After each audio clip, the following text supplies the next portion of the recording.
A very good day, everyone, and welcome back to another video of me, the designer of 1793 Patriots and Traitors. And today we're going to continue our series about the history behind the cards. And today I have the leader cards for you. So let's get into the leader cards a little bit. The leader cards in 1793 Patriots and Traitors. So the first one we have is our good friend Marquis de Lafayette. He wanted to be the hero of two worlds, but unfortunately the French Revolution was a tad more complex than the American fight for independence. Historically, he represented both political and military power, and that is the way it is in the game too. I admit he was practically out of the picture by the summer of 79, the moment that the game starts, but I included him into the game anyway. How could I not? What are a few months? So Lafayette provides the player, and it's the feuillant player, as you can see, the conservative feuillant player. He provides the player either a political advantage or a military advantage. The conservative feuillant player will have to choose.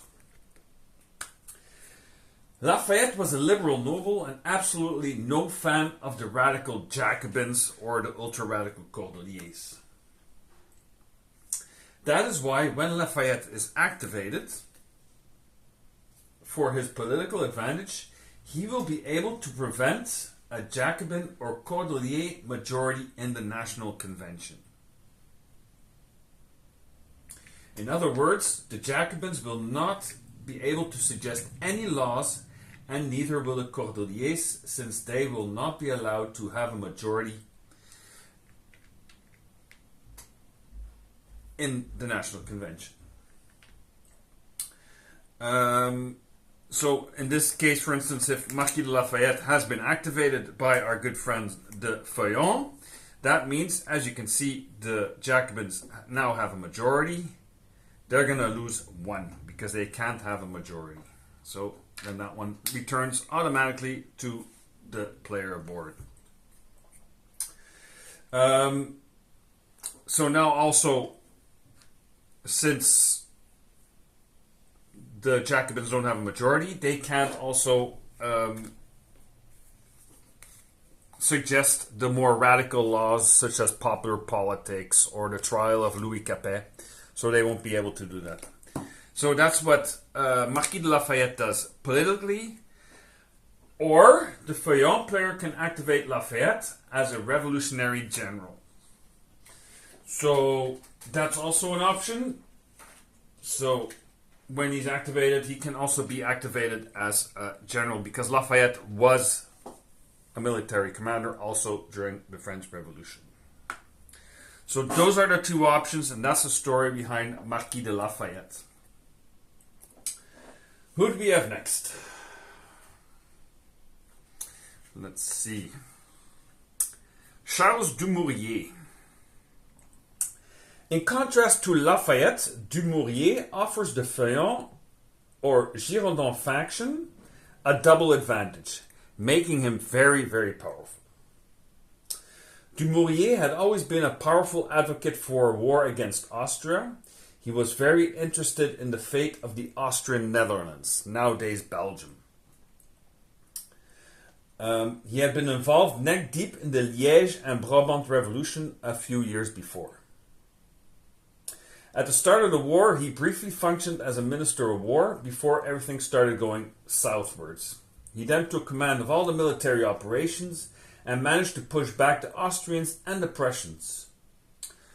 He was also at the Battle of Valmy, for instance. With the help of the Belgian and Dutch patriots, he managed to invade all the way through Belgium and into the Netherlands. No surprise then that when he is activated, he functions as an able revolutionary general with two military insights. But he is also able to deactivate any other revolutionary general currently on the France board And he can do that anytime he wants. In other words, if a Jacobin revolutionary general, such as Jean-Baptiste Jourdan, is gaining a string of victories, he can force the Jacobin player to deactivate him. In other words, the Jacobin player will be forced to take the blue general off the board and return the leader card in his hand until Dumouriez decides the time is ripe to return. Dumouriez can thus become the sole and only revolutionary general. The sole and only revolutionary general on the Paris board, possibly leading to a military dictatorship. So that was our friend Charles Dumouriez. Who do we have next? Let me see. The charming Madame Roland, the influential woman working behind the political curtains. It might be surprising to some that Madame Roland can belong to both the Girondin and Jacobin faction. That's because the Girondins and Jacobins, prior to the summer of 1792, were part of the same Jacobin team. Ultimately, she was dedicated to the more moderate Girondin faction, siding with Dumouriez, Brissot, and Vergniaud. When they were purged from the National Convention in June 1793 by the Parisian sans-culottes, the provinces revolted. And that is exactly what Madame Roland will cause when she is sent to the guillotine.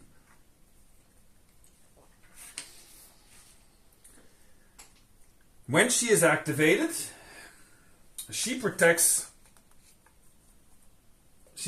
all her influence on the Paris board from being sent to the guillotine, but not to the conciergerie. And this even if her faction loses a civil war. However, she does not offer immunity to a coup d'etat. If her faction, for instance the Girondins, if they lose a coup d'etat, she and all her colleague leader cards and all of her influence will be sent to the guillotine. But it's not game over yet. All the influence of her rivals on the France board will automatically be switched with influence from her own stock.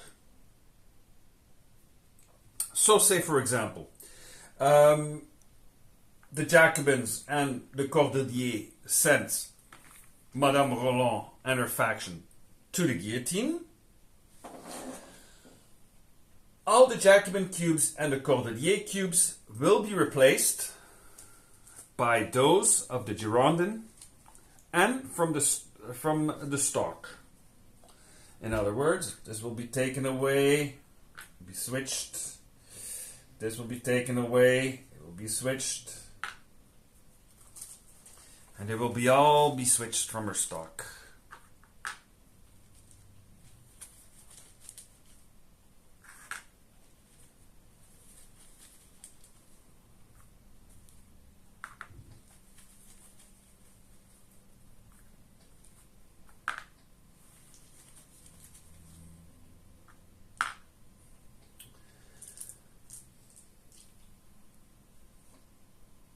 If she does not have enough influence in the stock anymore to place on the France board to do this, no matter, the rival's influence will always be removed. So they will always be removed anyhow.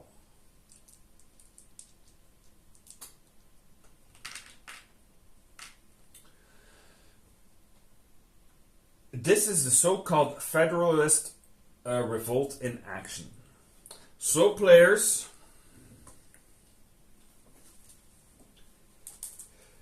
think twice before you decide to attack Madame Roland.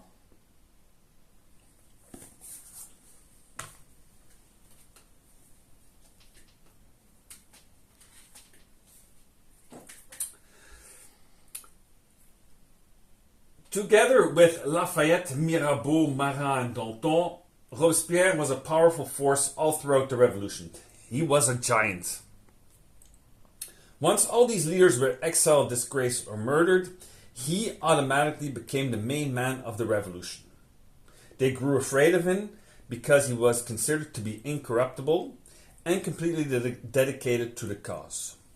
There were no ways to compromise with Robespierre. Robespierre is obviously also powerful in 1793 Patriots and Traitors. Not surprisingly, he will only belong to one single faction, the radical Jacobin faction.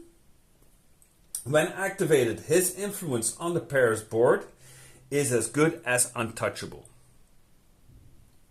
At least by way of a currency, because he's obviously incorruptible, but also with the street thugs.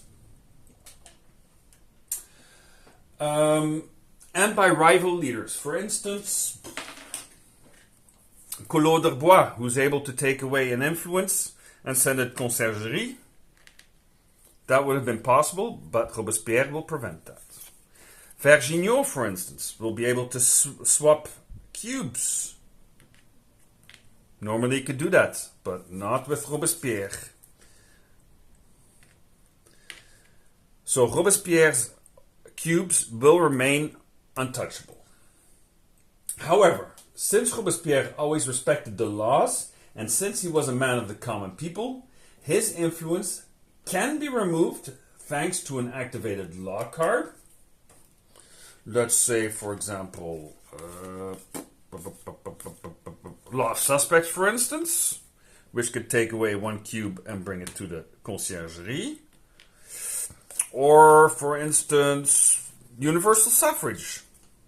Areas on the Paris board that are full can now be continuously modified until all areas are full. So Robespierre is untouchable, but he is always respectful for the laws. And of course, also if let's say that there's an angry mob card, for instance, then Robespierre's or the Jacobin faction's cubes will also be able to be removed. Or if, for instance, there's a to Paris card or a wrong military offensive card, then, of course, the Jacobin faction's cubes are not immune.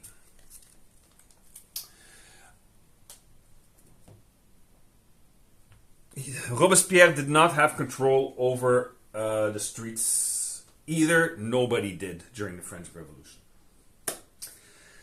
We're going to end with our namesake Louis de Saint-Just, the youngest delegate in the National Convention and a close associate of Robespierre. He was cold, energetic, pragmatic, and often arrogant. Therefore, not a very popular individual amongst his peers in the Convention and Committee of Public Safety. Saint-Just's character is well represented in 1793. First of all, like his mentor Robespierre, he can only belong to a single faction, and that's the Jacobin faction.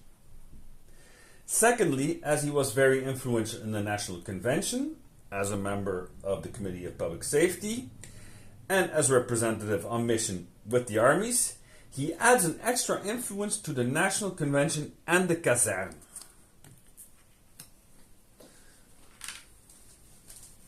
So when he's activated, you could take one from your stock and you can place it here on the Convention Nationale and here on the Caserne, thanks to Louis de Saint-Just.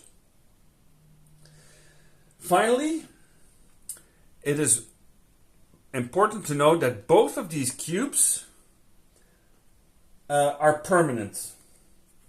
They cannot be taken away or lost by any leader, currency, or fan, or law. So, for instance, these cannot be used either to get rid of this one or get rid of this one's. Laws cannot be used either to get rid of them. They are just extra influence that are placed on those two areas. This in turn represents his arrogance and his presence in political matters and in military matters. So, if you want to get rid of those two pesky Jacobin influence cubes, you will have to get rid of Saint-Just by way of an arrest. By way of an arrest card. Or an assassination card. Or by way of a coup d'etat. Or a civil war. So, that was the explanation for today. For the cards, I hope you enjoyed it. It's a little bit of history with 1793. 1793 is filled with history. I hope you enjoyed it. I hope it makes sense. And let's do a third one, maybe this time about the law cards. See you next time, and vive la révolution!